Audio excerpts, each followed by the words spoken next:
Gobaloda and Hindol and Gupta, I am absolutely delighted that somebody whose book I read with great interest and really was one of those remarkable things that I'd read in the last 10 years, Venkat Dhulipala, who wrote this amazing book called Creating a New Medina, a book that many of us read, gained from, and indeed I teach as part of a course that I teach these days. All of this comes together because I've invited Venkat Dhulipala today to join me from his university to discuss one fundamental thing that I think we really haven't thought about with great care in all the noise that has come out after those dastardly terror attacks in Pahalgaon and Operation Sindoor after that transpired. Uh, and that question really is about the identity of Pakistan and in a sense the identity of the Pakistani state, which is a derivative from the fundamental Pakistani idea. And I cannot think of anybody better to answer these questions than Professor Dhulipala. Thank you very much, Professor, for joining us. Again, we learned a lot from that book you wrote, and I couldn't think of anybody better to contemplate with some depth what the Pakistani identity really was. Do we understand it enough? And therefore, what was the Pakistani state today, and what were we missing about it? Thanks very much for your time. Okay, well, thank you very much, Hindol, for having me on this podcast. I think even now, if you look at the coverage as far as what has just happened over the past few weeks is concerned, the way, especially in the Western media, this whole event or issue is being discussed is in terms of a real estate dispute. That there is this picturesque place called Kashmir, and India and Pakistan fighting over it. And these are ancient enemies, so to say. And President Trump is somebody who said that they've been fighting for over 1,000 years or so. Uh, but the thing is that let's forget how this whole dispute gets covered or understood in the Western media. But even in India, the a major how should you say strand of opinion believes that we are the same people, we are legatees of the same Raj. We just need to kind of work through some of our differences, do more trade and commerce, and have greater stakes in each other's economies or societies or what have you, have more people to people contacts, and we will have more durable peace in the subcontinent. But a whole lot of people do not quite pay attention to the nature of Pakistani state, Pakistan, national identity, and how it has kind of come about.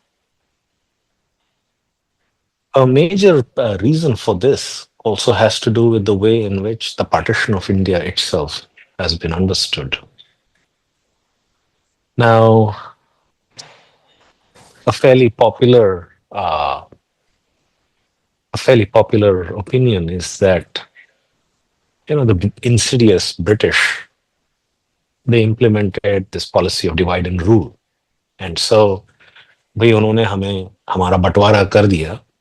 हम तो भाई थे लेकिन हमारा बंटवारा हो गया because इनकी साजिश थी वो. That's one way of looking at it. Another way of looking at it is that this was a thesis which was propounded about 30, 40 years ago, 35 years ago, that the partition of India happened as a result of transfer of power negotiations kind of falling apart. That, in fact, Mr. Jinnah never wanted the partition, that he was using Pakistan as a bargaining counter to gain for the Indian Muslims equal rights in an undivided post-British India. Now, this is something, if I remember correctly, the veteran historian Anil Seal from Cambridge recently repeated in Delhi when he came to the India International Center. Now, this, how should you say, fanciful formulation still has takers in India. And then, finally you have those people who say, कि हाँ ये सब छोड़ो, यानी कि let's focus on the people whose lives were, totally destroyed as a result of this event, who were clueless as to what was going on, why this thing called partition happened. And so let's forget great man history and instead uh, bring out, the lives of these people, into the public domain and hope that people would have, sympathy and a greater appreciation of the suffering that these people went through, and so that we all kind of, live peacefully and so on and so forth. Now, this idea that the partition happens without people having much clue as to what is going on is a fairly extraordinary claim, because if you look at India, even though 100 years ago, let's say, you had fairly low levels of literacy, you have a fairly high degree of political awareness. And that is also the case today. Of course, literally, literacy levels are much higher.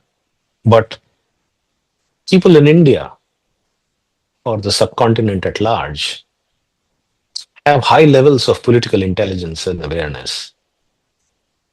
So the question that I fundamentally asked is, how is this idea of Pakistan understood, during the run up to the partition after the Lahore Resolution is passed in 1940, March 1940? How, what do people understand by it? How do they discuss it, debate it? Do they understand its implications? And one of the things which really struck me was that in this, this period between 1940 and 1947, there is an extensive and intensive debate on the meaning and implications of Pakistan. This happens in the English press, this happens in the Urdu press. And this idea that nobody knew what was going on, I thought was simply not true. The other thing is that you may say, well, yeah, if this thing is happening, this debate and discussion is happening in the press, and you have not very many people who are literate who actually read, the newspapers and so on and so forth. But the thing to remember is that, if one guy in India may read a newspaper, he would read it out, he would relay this information to 10 people, 20 people, or 40 people. Moreover, you have large public meetings, political conferences, cultural events happening in which, this idea of Pakistan is being kind of either supported by its proponents or opposed by its opponents. And so, how do they understand Pakistan? And as the title of my book says it, they see Pakistan as a new Medina. That this is only the second Islamic state in Islamic history. The first being Medina, which was created by the Prophet 1300 years earlier. That this Medina is has a historic importance. Just like in Islamic history, Medina is the focal point from which you see the rise of Islam and its development as a global power in civilization. They believe that Pakistan in the 20th century would play a similar role.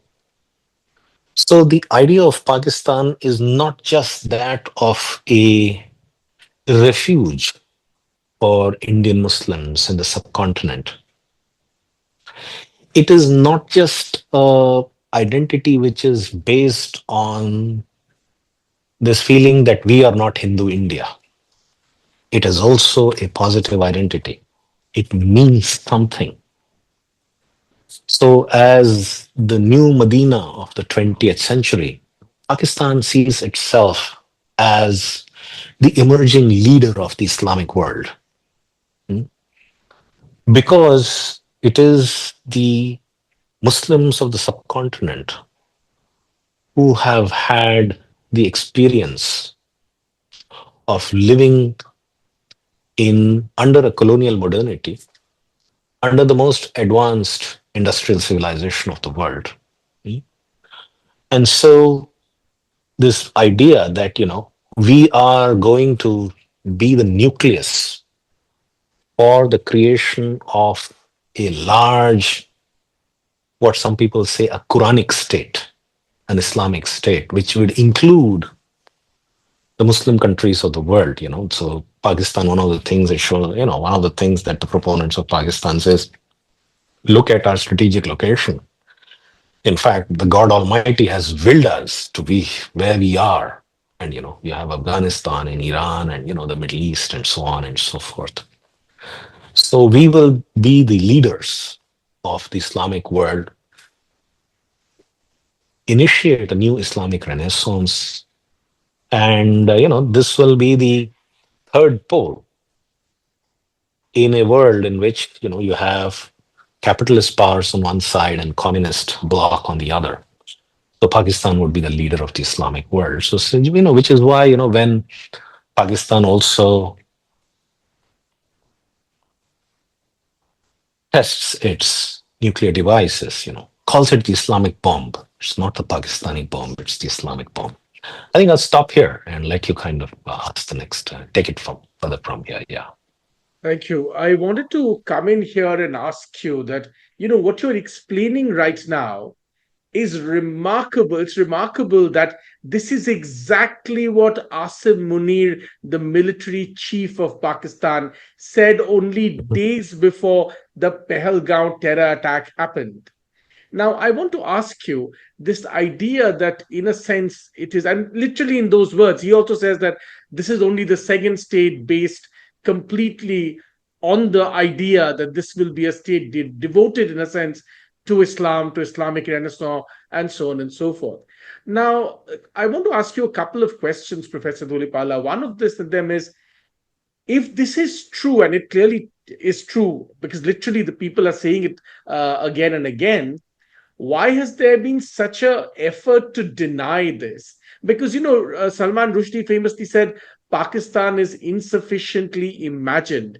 On the contrary, when one reads your book, one is tempted to say, and I said this in my class the other day, part of which, of course, the one of the reading list is your book, that if you read Professor Dhulipala's book, it really brings out that it was probably over imagined, not under imagined, Mm. so to speak.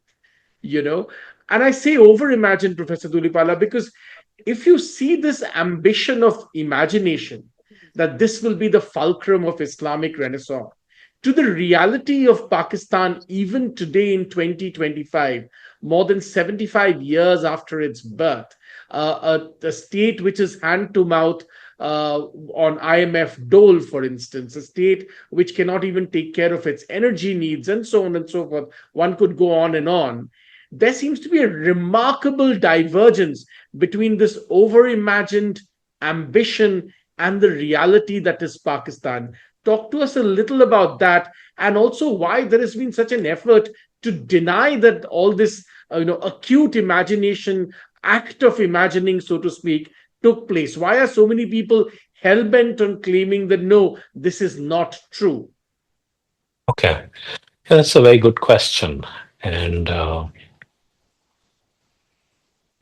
way I would explain it is in terms of, well, a significant event in geopolitics, which is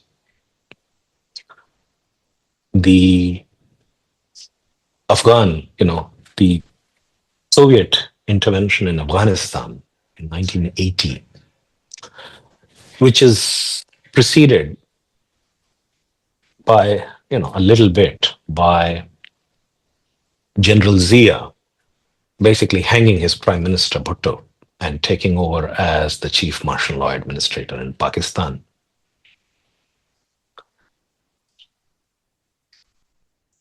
Now, Bhutto is not the first general to, in some senses, uh, you know, uh, utilize Islam. Because if you look at Ayub Khan, the first, you know, chief martial law administrator, the guy who takes over Pakistan in the 1950s, 58, if I'm not mistaken. Ayub also has, his spin doctors trying to portray him like the ideal Islamic ruler. That is, he's like the Caliph Umar, the third caliph in Islam. Now, the thing is that uh, I think after 1947, after Pakistan and India are created, I don't think there is much of a dispute or doubt that Pakistan was created in the name of Islam, that it was meant to be, in some senses, an Islamic state. But what happens is after Zia takes over in in 1979 and 80, the Afghan Jihad begins. What Zia begins is also a program of sunnification as far as Pakistan is concerned. Now, this also happens to coincide with declassification of British government documents pertaining to the partition. These are published in 12 massive volumes called Transfer of Power Papers. And, of course, the editors helming it are old India hands, people like Penderal Moon, for example, who served in the civil services he was an ICS officer in India. And this is the time in which, of course, you see the first wave of partition historiography, the first histories of the partition, which are starting to be written. And the book, Sole Spokesman by Aisha Jalal, is an attempt in some ways to try and push back against the against the Zia regime and its various excesses. So the agenda behind that book is to show that the kind of Pakistan into which Zia is leading us into, this ideal of an Islamic state or what have you, is not what Mr. Jinnah wanted. Hmm. So the whole idea behind that book was to kind of make this argument that Mr. Jinnah himself uh, wanted to create Pakistan as a modern, secular, democratic state like Kemalist Turkey. And that, it's unfortunate that he died so early. In this regard, there's a speech of Jinnah that is constantly referred to, where there's this one sentence that, people who make this argument keep referring to that one sentence or one paragraph where he talks about, everybody can live peacefully. But again, I mean, I'm sorry to interrupt you, but, maybe you could reflect on this. Again, from that sentence, it seems to have had no bearing on the reality of Pakistan ever, not just today, but ever. Yeah. Even that statement of Mr. Jinnah needs to be seen in its immediate context. What's the immediate context? This is, well, killings which are going on. There is a lot of, well, ethnic cleansing going on. There is killings, there is mass movements of people. And one of the things which Pakistan does not want is a sea of refugees. And so this statement of Jinnah that, now that Pakistan has been created, the Hindus here are free to go to their temples and the Muslims to their mosques and the Christians to their churches, and that we are all Pakistanis, is a kind of a statement being made to address that immediate context. It has no bearing on popular understanding or Mr. Jinnah's own understanding of what Pakistan is, or what is the nature of the Pakistani state, what is the nature of Pakistani identity. Because, very soon after that statement, and that statement, you should remember, you don't have actual recordings of that statement, audio recordings or what have you. Yeah. It's just, there is, as if there's a transcription of that statement, of that speech or statement. And but we never really have had audio recordings to back it up. The other thing to remember is that before and after that statement, there are several statements of Mr. Jinnah which kind of contradict what he was saying during on August 14th, so to say, in which there is enough references to the fact that Pakistan is going to be an Islamic state in some senses. What that Islamic state is going to look like is something that we will figure out once we have created Pakistan. He talks, afterwards about creating not a capitalist economy or a socialist economy, but an Islamic economy. And if, people think that the Muslim League was a counterpart of the Indian National Congress, one needs to remember that you have to be a Muslim to become a member of the Muslim League. And when Mr. Jinnah is asked in Pakistan that why don't you now open it up, now that Pakistan has been created, why don't you open up its membership to Pakistanis of all religious persuasions? He says Pakistan is not ready for it. So its membership continues to be confined to professing Muslims, so to say. So this. So in fact, liberal historians of Pakistan who would like their country to be, in some senses, a kind of a Kemalist kind of state or society in which religion is something which you have in your private sphere, and otherwise, as far as the public sphere is concerned, we should keep it free of it. These are a minuscule, microscopic minority in Pakistan. But what they do is that they create this historical narrative that, Mr. Jinnah was this very secular man. क्योंकि अगर आप जिन्ना साहब को देखें, वो दाढ़ी नहीं रखते थे, वो कुत्ते पालते थे, दारू नहीं पीते थे, उन्होंने कभी हज नहीं की, or that he also reportedly ate ham sandwiches, that he married a Parsi woman, he smoked, he drank, was always in suits. And so if you look at this figure, and he spoke mostly in English. That was the only language in which he was fluent. So even during these public meetings, wherever they be in various parts of India, it can be Bengal, it can be UP, it can be Madras Presidency or Central Provinces or Bombay Province or so on and so forth. His speeches would always be delivered in English. He would deliver them in English. And somebody in that public meeting would be translating that speech into a local language. It could be Marathi or Telugu or Tamil or Bengali or Urdu or what have you. Yeah.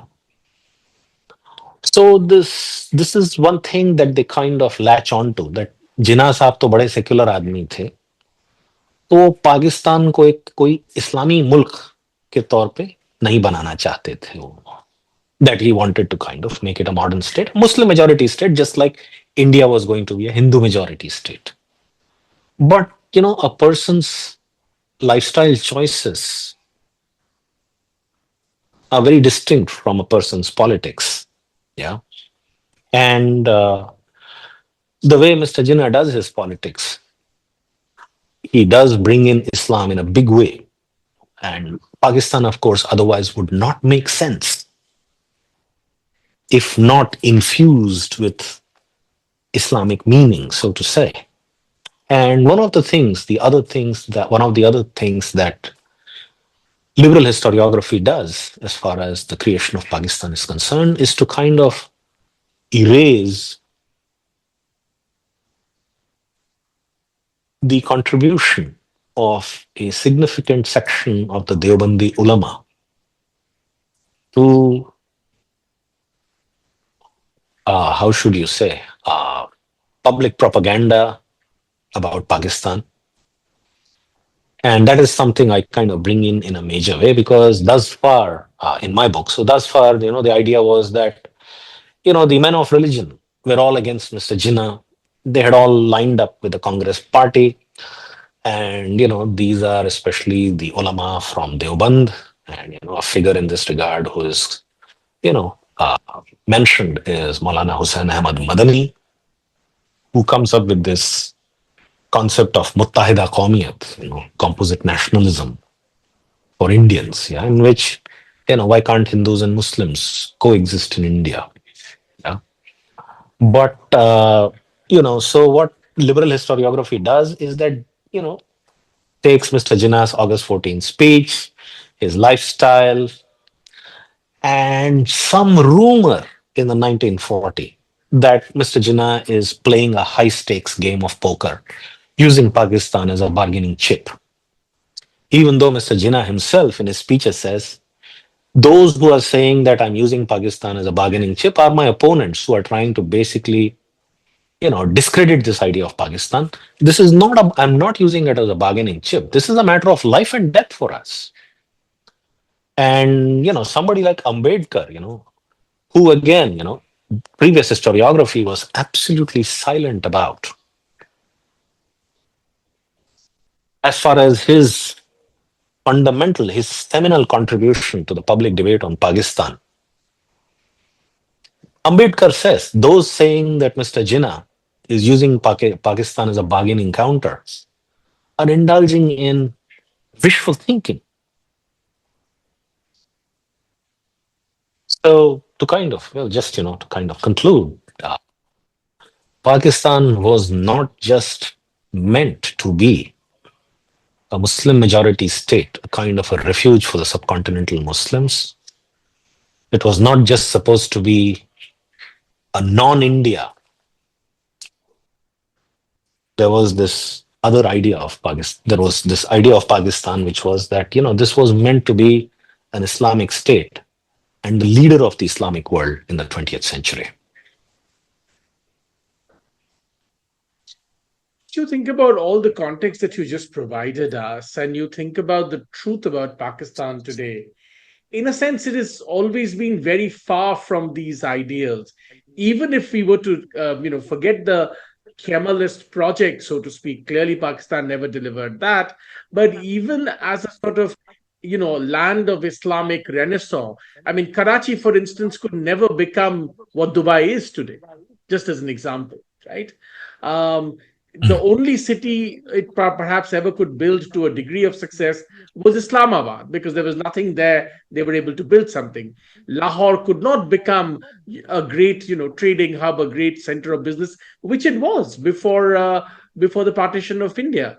Uh, Talk to us a little bit about this failure. That it's, even if it was built to be this great Islamic Renaissance center, but it could never be an Istanbul. It could never be even a Dubai. Uh, what you say is true, but for a while, Pakistan did seem to be in the running. And not to say that it is still not in the running, because remember, it has the world's largest Muslim army. It's the most powerful army, which is, well, I guess, I can't say it's which is owned by a state, because the army owns the state in Pakistan. But it is the largest, the most well armed, the most sophisticated army as far as the Islamic world is concerned. And of course, it is the only country in the Islamic world which has nuclear weapons. So those are not mean achievements, and not something to just be dismissed to begin with. If you remember in the 1950s, when Ayub Khan takes over, Samuel Huntington, who wrote this Clash of Civilizations, called in fact Ayub the ideal ruler for a third world country. That you don't need to have this messy democracy in the third world. It gets in the way of development, so to say. So it's almost like a single window scheme. Yeah, you go to the general, whatever you want to get done business, and it gets done quickly without that going through a messy process which happens in a democracy. Consultative processes at various levels, bureaucratic hurdles, and all kinds of problems with implementation, so on and so forth. Uh, so somebody like Ayub is, of course, the toast in Washington, D.C. You can see pictures of him, with the Kennedys, for example. The Americans do back him with enough economic aid, military aid, so on and so forth. And in fact, if you look at it through the 50s, 60s, 70s, and into even the 80s, as far as the economy is concerned, Pakistan has a per capita income, which is, I think, higher, if not compared, I think definitely higher than India. Of course, I'm sorry, there was some kind of, I hope you're not, okay, there's No, some, no, I'm okay, not. okay, Please can. okay, because there's some conversation going on, which is, okay. Uh,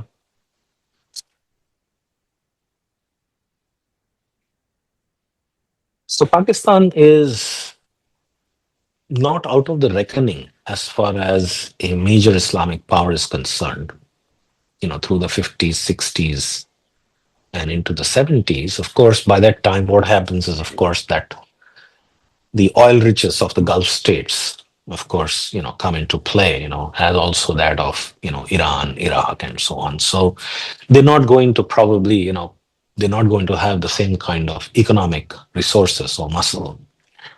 But Pakistan is not to be sneezed at during this time period. And even during the 80s, when Zia kind of takes Pakistan into the Afghan war, it is deemed to be a masterstroke.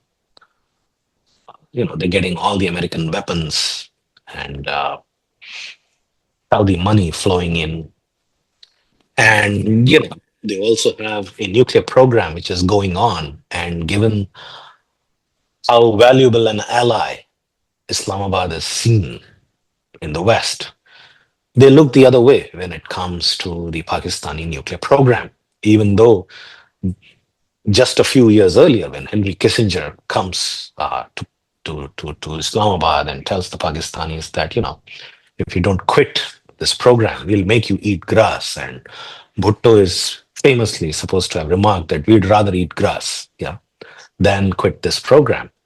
But American pressure, of course, is eased off once the Afghan jihad begins.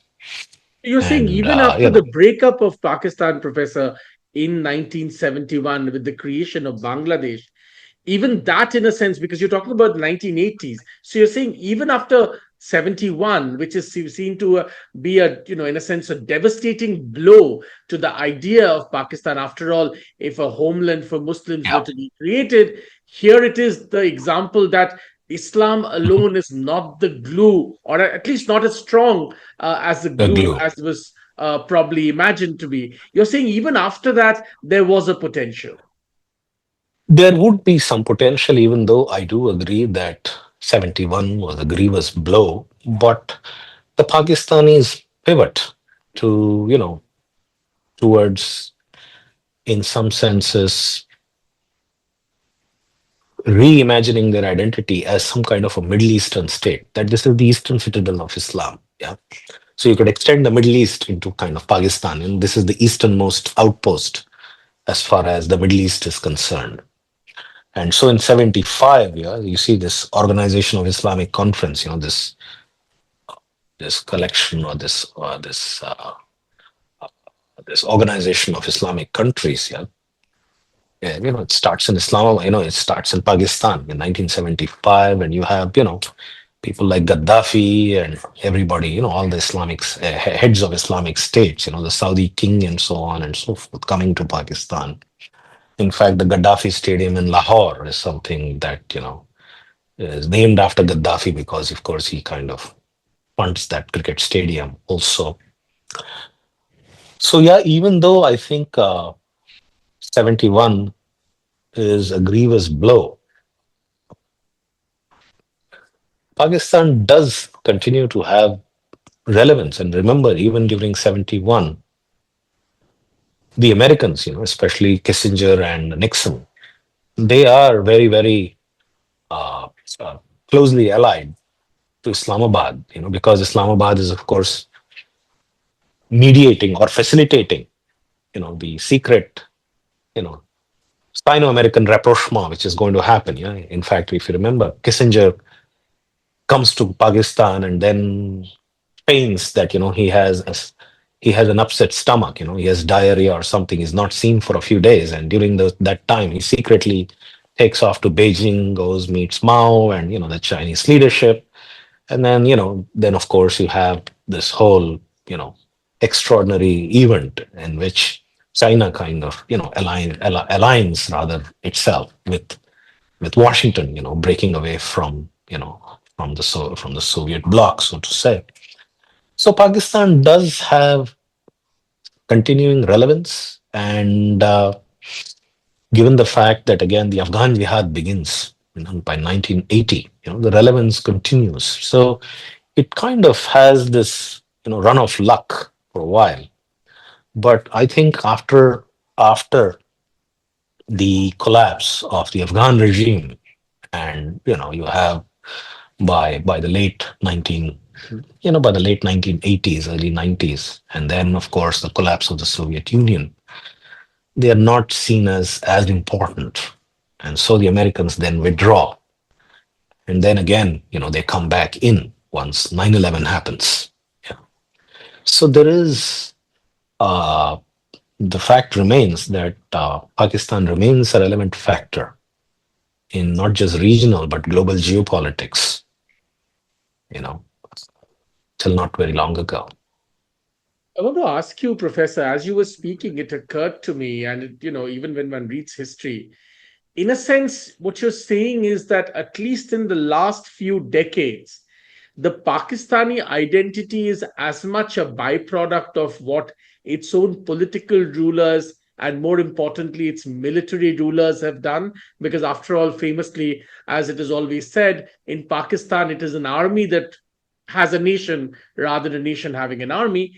But it is also very critical that the imagination of Pakistan is what or how America imagines Pakistan to be, so to speak.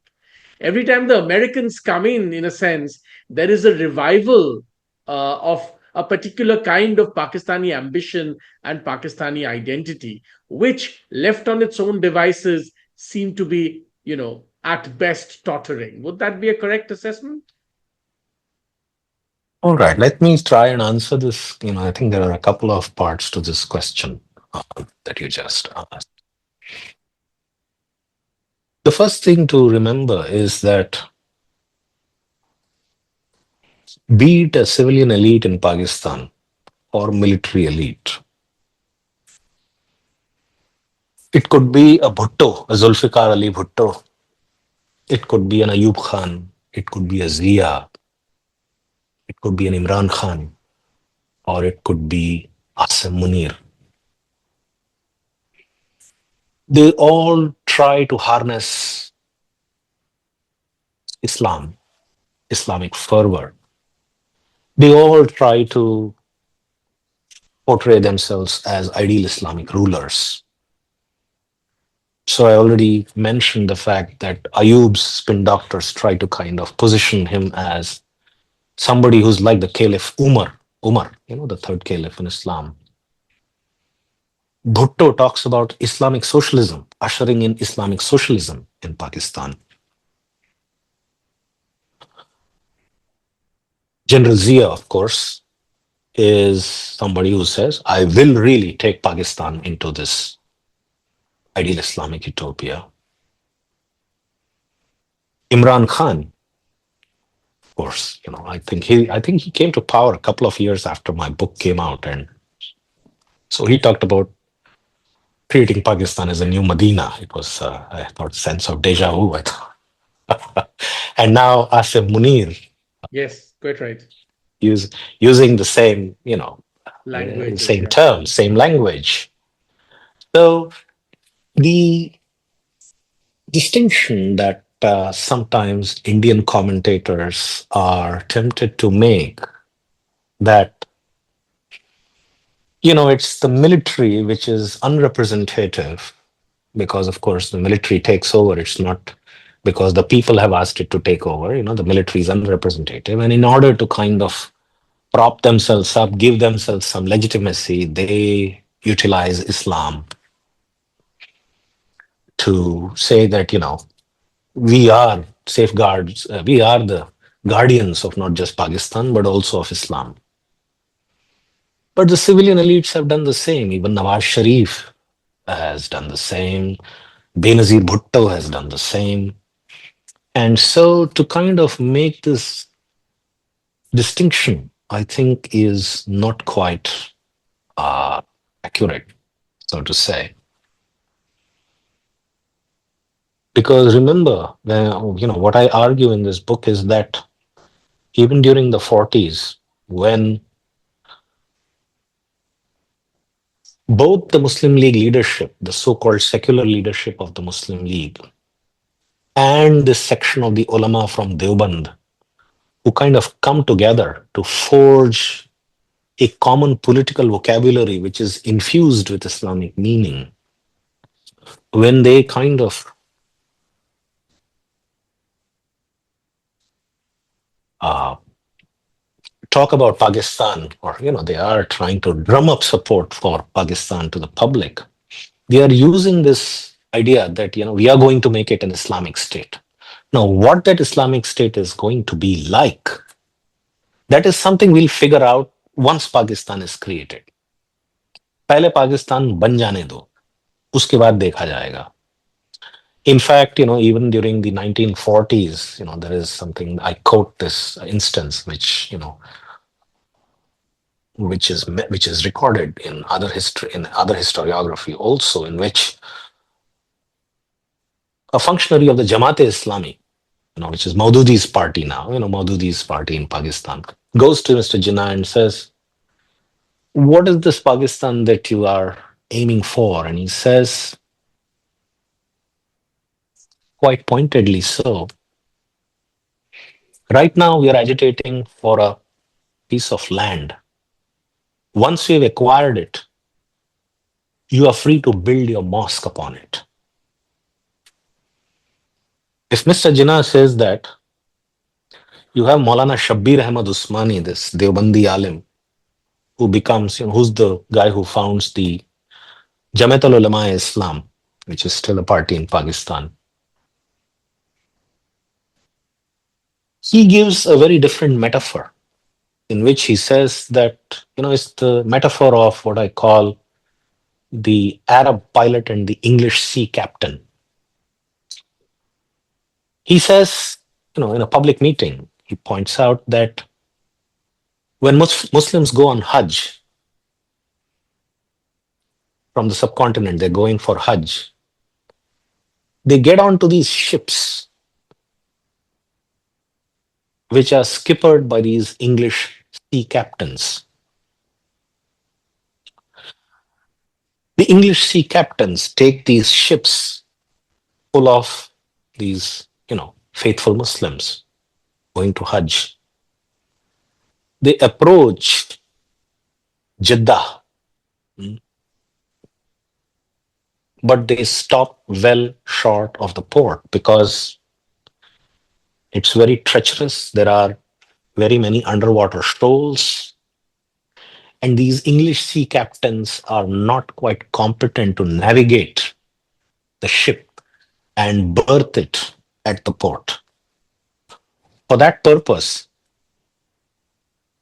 from the Holy Land, an Arab pilot comes in a little boat, gets onto the ship, and guides the English sea captain through these treacherous shoals, to allow him to actually dock the ship at the port. And Shabbir Ahmad Usmani says, Mr. Jinnah is like that English sea captain. After a point in time, the ulama are like that Arab pilot. We are going to take over. Yeah. And so once Pakistan is created, there is an attempt to try and, in fact, come up with a constitution which would be Islamic in some senses. For that, in fact, the Muslim League in the 1940s, especially the UP Muslim League, it creates a committee comprised of local Muslim League leaders as well as some of these ulama to come up with an Islamic constitution for Pakistan.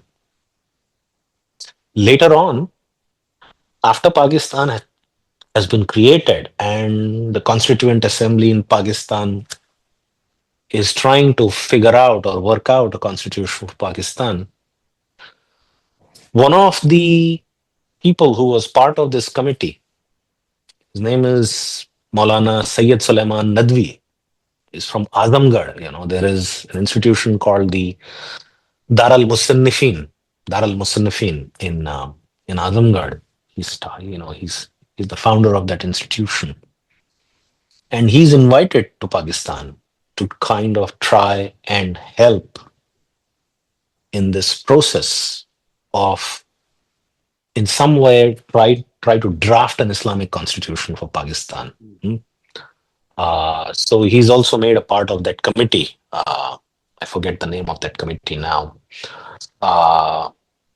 And so, it is not as if after Pakistan is created that there is no attempt to create an Islamic constitution. In fact, the objectives resolution, which, I don't have to kind of go into any great detail as to what, because it says that, sovereignty rests with, Allah Almighty, so on and so forth. That is something that has to be incorporated because the ulama have played an important part in the creation of Pakistan. There is also the support for the idea of Pakistan was so strong throughout British India because it was seen to be some kind of an Islamic state. And, so in fact, one of the metaphors which is utilized by the Muslim League is that look at it, even 1300 years ago. Pakistan, and yet they use Pakistan and Medina interchangeably. It is pointed out that the Prophet does not create a Pakistan in his native Mecca. He does the hijrat, goes to Medina, where the first Islamic polity is created. And that polity comes into being as a result of close cooperation between the local inhabitants, the Ansar, and those who have done the hijrat, the migration from Mecca to Medina along with the Prophet. These are the Muhajirin. Yeah. So the Muhajirin and the Ansar, they collaborate, they cooperate, and they make Medina a success. So in fact, when the Muslims from UP, Bihar, go to Pakistan, they they self-identify as Muhajir. Of course, the fact remains that they continue to be Muhajirs. In India, we don't call the refugees from Pakistan as Sharanarthi. We don't have that. Initially they would have been Sharanarthi, Mm. but now they are Indian citizens. But in the case of Pakistan, these Muhajirs, they go there and initially they do enjoy, you know, great power because Liaquat Ali Khan is from UP. He's the prime minister. And of course, he gets assassinated. Initially, of course, the Muhajirin from, UP, they go on to, dominate the bureaucracy, higher education, services in general, the professions at large in Pakistan. So I think I've answered one part of your question. I Yes, I forget want what to was come the to other part. the America part, but I just want to go take this forward for just a moment before I ask you the America question again. But the funny thing, Professor, of course, not funny, but in a dark sort of way, of course, like you said, Liaquat is killed.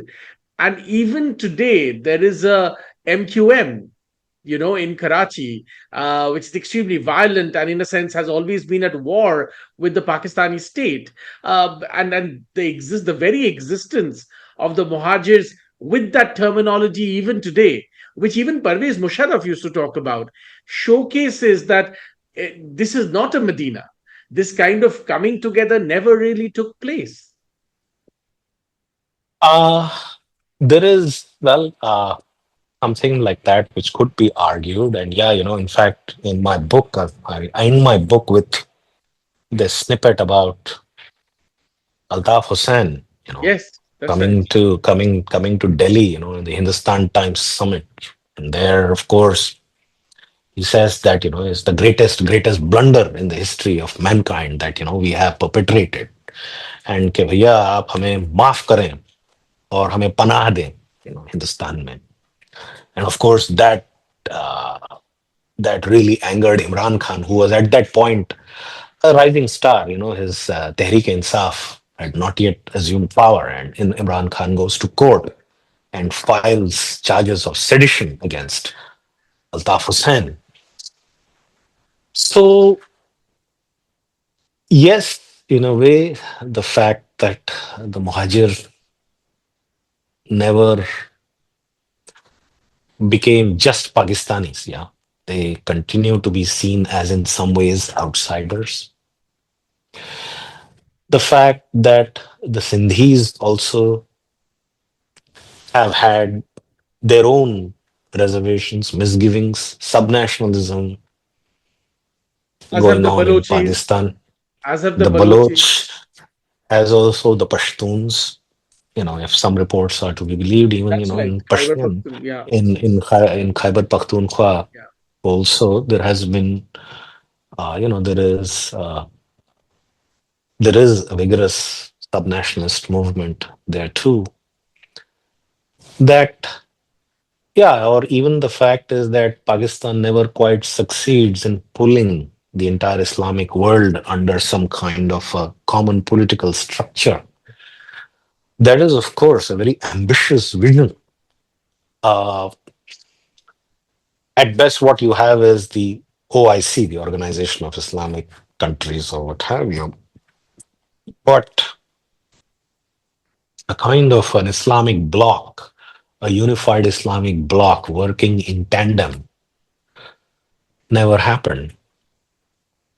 And yeah, there is a great deal of truth to the fact that the the Sindhis or the Baloch or the Pashtuns, and of course, not to forget the Bengalis earlier, yeah, who felt as if they were, being dominated by a Punjabi elite. That Punjab continues to be, of course, and what happens in 71 is that they get rid of their majority, yeah, and Bangladesh is created after a bloodbath, which, there is this excellent book, The Blood Telegram by Gary Yeah. Bass, Yeah. which talks about the fact that this is a genocide and specifically a genocide against the Hindus in Bangladesh, in what is now Bangladesh and East Pakistan. Uh, so, yes, there has been significant problems in terms of Pakistan coalescing as a new Medina of sorts. And also, of course, one cannot ignore the fact that there are these bigger, sub-nationalist movements in Pakistan, and they do occupy a lot of energy and resources of the Pakistani state to kind of be put down, so to say. But nonetheless, over the last 75 years, a sense of Pakistani identity has also crystallized, and it is not something to be dismissed or sneezed at. Yeah. So, yeah, Pakistan does have these problems. And in some ways, somebody could point out that, hey, India has also had some issues or some running insurgencies in the Northeast. So to say, it could potentially have, it also faced, of course, problems in Punjab from the 80s onwards. But to say that, there is no Indian identity would be rather foolish.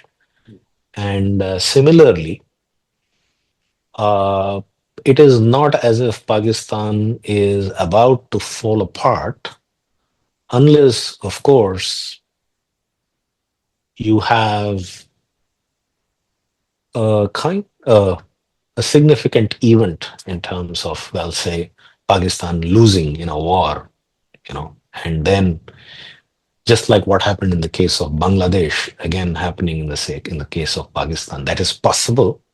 But again, one wonders whether we live in an era in which you have these decisive military outcomes, because even if you look at the state, what is happening in the Middle East, Gaza is a very small territory, and yet Israel has not yet been able to, fully stamp out Hamas, fully control that territory, even though they've been at it for about over a year now. So it's not such a simple thing, so to say. Let me ask you, therefore, in a sense, while there is, I agree, and especially among the young in Pakistan, because we forget how young Pakistan really is. I think a lot of commentators, including in India, forget that Pakistan is actually a very, very young country, and its demographics are in many cases, in parts, even younger than India. So, in a sense, Yes. that potent power obviously remains, and especially among the young, especially on social media, and there is a Pakistani identity coalescing now, whether this is only an elite project or not, time will tell. But I want to ask you, Professor, because Balochistan is so restive today, extremely restive today, so is Mhm, the Sindh, perhaps not as much as Balochistan, but problems there too. Khyber Pakhtunkhwa, constant problems, the reappearance of the TTP, the mhm. Duran line, still very, very, amorphous. Do you think the Pakistani project, 75 years later, if you were to look at it, then primarily remains a West Punjabi project, essentially. Yeah, it is driven, yeah, basically by West Punjab, because I think when it comes to, let's say, the army too, it's, I'm not sure what the number is. I think probably 70 to 80% of the Pakistani army is drawn from Punjab, a few districts of Punjab also. Of course, the Punjabis dominate the economy. Not sure what the civil service is like in Pakistan, but yeah, definitely the army, the economy. Because the fact is that the army also is a very major player in Pakistan's economy. It. So yeah, it is at the moment. It looks like more and more a West Punjabi project with, well, not to say that they don't have allies in other parts, because you have a Bhutto from, say, Mm. from Sindh, or Yeah, they do have some allies yeah, in uh, in uh, in Khyber Pakhtunkhwa. Imran Khan comes from Khyber Pakhtunkhwa that's true. also. So to kind of dismiss it entirely would be imprudent. Right. Uh, but yeah, you can say that the project is under stress Mm. and strained at the moment, uh, because of various factors. Of course, their economy is not doing very well at all. They are greatly in debt. They are also going to be hit badly by climate change. What happened, a couple of years ago, in which, a third of Pakistan almost was underwater. Uh, you also have, when it comes to demographics, it has a very young population and one of the fastest growing populations in the world. So how do you provide for this population in terms of, roti kapda, makan, rozgar, so on and so forth? And given the fact that the army still takes up the lion's share, the budget as far as Pakistan is concerned, these are significant problems. But I don't think it is disappearing as such, so to say.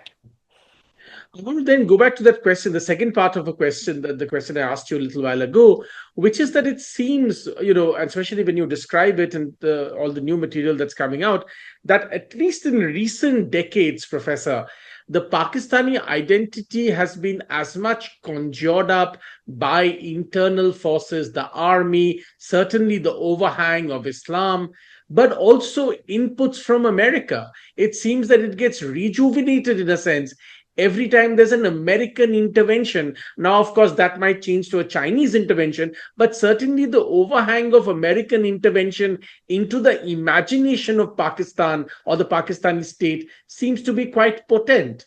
How would you reflect on this?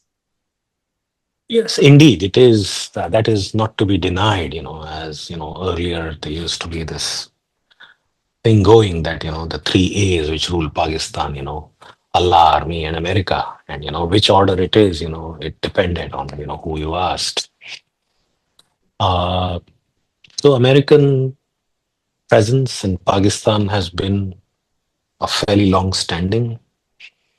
Yeah, most people do not remember or probably forget that when Gary Powers was shot down over the Soviet Union, those U-2 flights, he had taken off from an airbase in Pakistan, I think from Peshawar.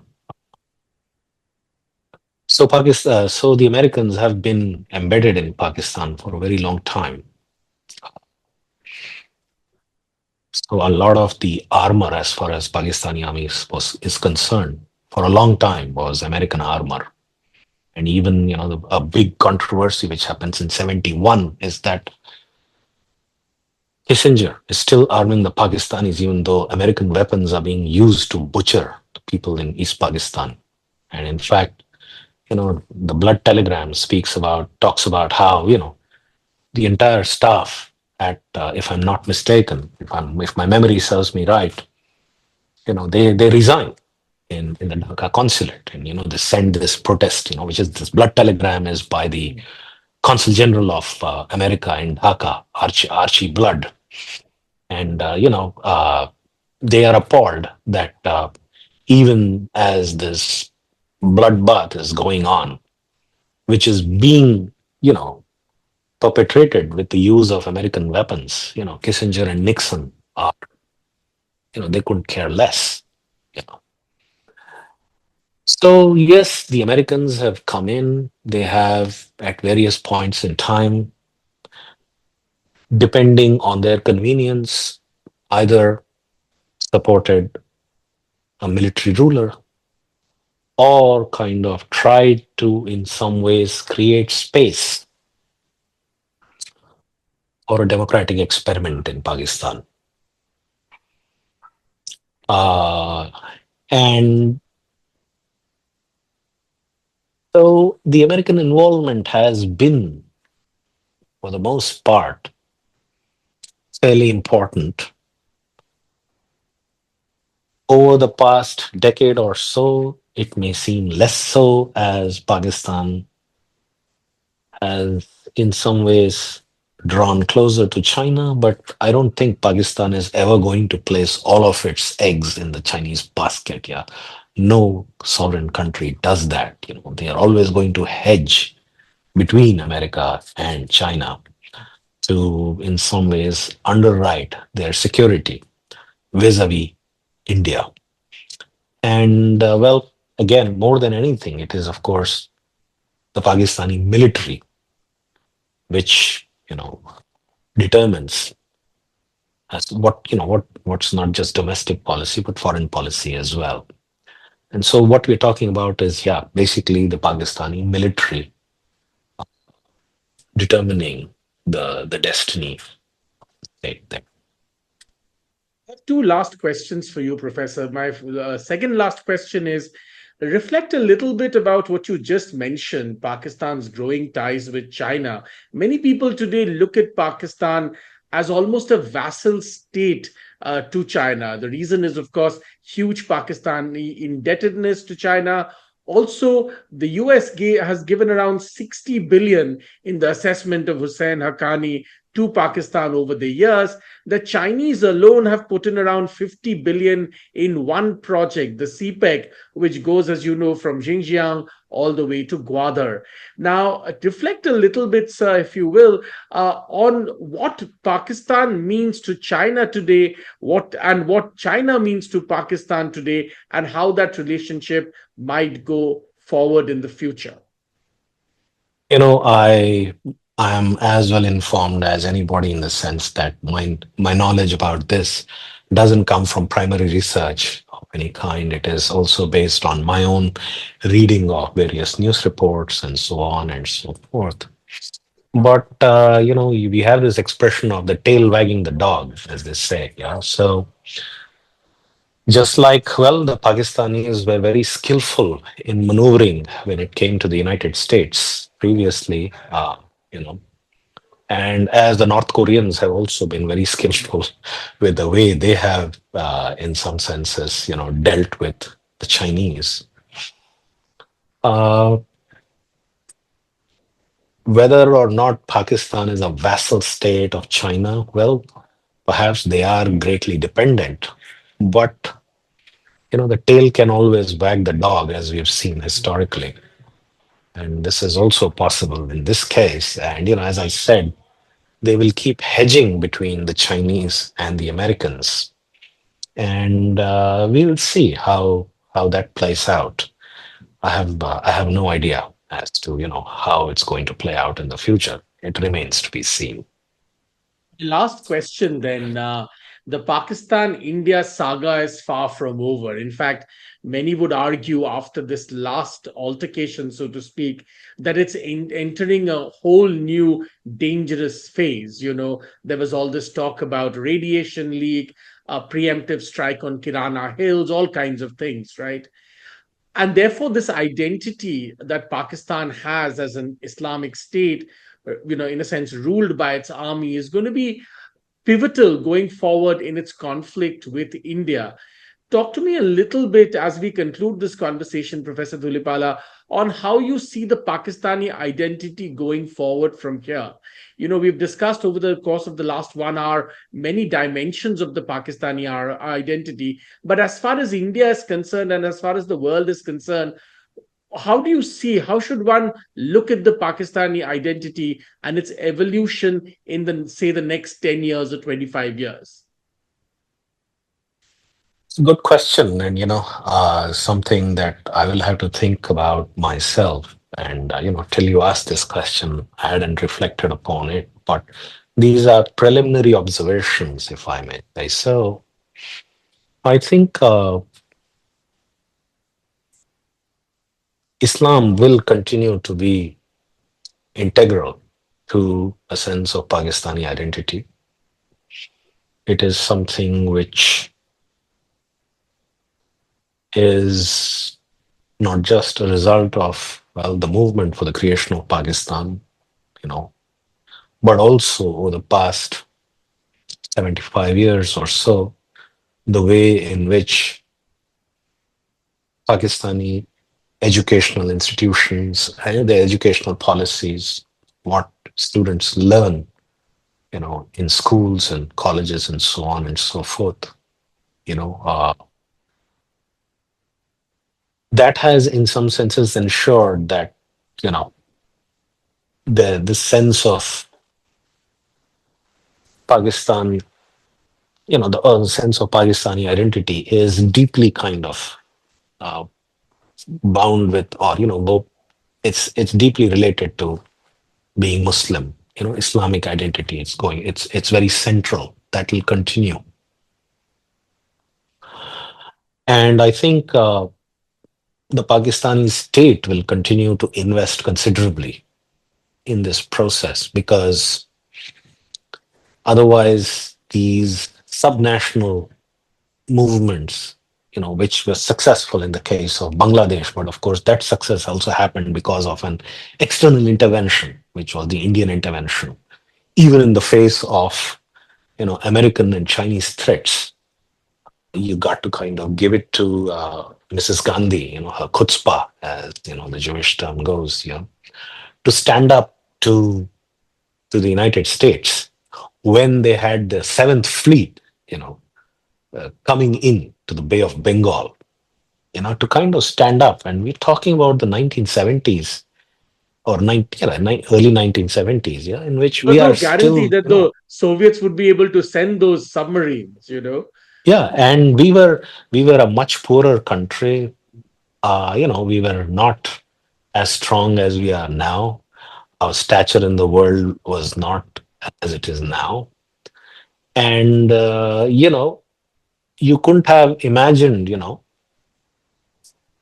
the Americans basically shutting down this conflict, as, Trump claims now that, he basically calmed things down in 2, 3 days' time. He just called and said, hey, if you don't stop, we'll stop trading. And, Delhi and Islamabad complied. You can't, imagine that, so to say, in 1970s, and also to kind of one does uh, have admiration for this lady, for Mrs. Gandhi, even though, of course, I have huge amounts of problems. I have huge misgivings about what she did, domestically. And of course, don't have much hope as far as the Congress party is concerned as it exists today, especially its leadership. And I wish that, there is a leadership change in the Congress party, which would be good for democracy in India as well, in which there is some genuine competition in India. But yeah, I do. I was just thinking about it that it must have taken enormous amounts of guts for Mrs. Gandhi to kind of stand up to the United States, even when it was sending its Seventh Fleet and threatening us. So yeah, I guess I don't know what else to say. So, in conclusion, you do see Islam becoming an even more perhaps important part of the Pakistani Yeah. identity. And I take your point that, I mean, as Pakistani strategist, this would be one of the most potent things to, in a sense, quell or at least try to quell these subnationalisms. Whether they would be quelled or not, of course, we don't know. The time will tell. But perhaps this is something to keep in mind. Professor Dhulipala, thanks very much for your time. This has been a most enlightening conversation. And congratulations once again. This has been many years since you wrote Creating a New Medina, but it continues to make news around the world, which is perhaps the greatest potency of a historian's work. Thank you. And as you said, there are Pakistani generals talking about creating a new Medina even in 2025. That perhaps is a great tribute to you as a historian. Thank you very much for your time. Thank you. Thank you. Thank you.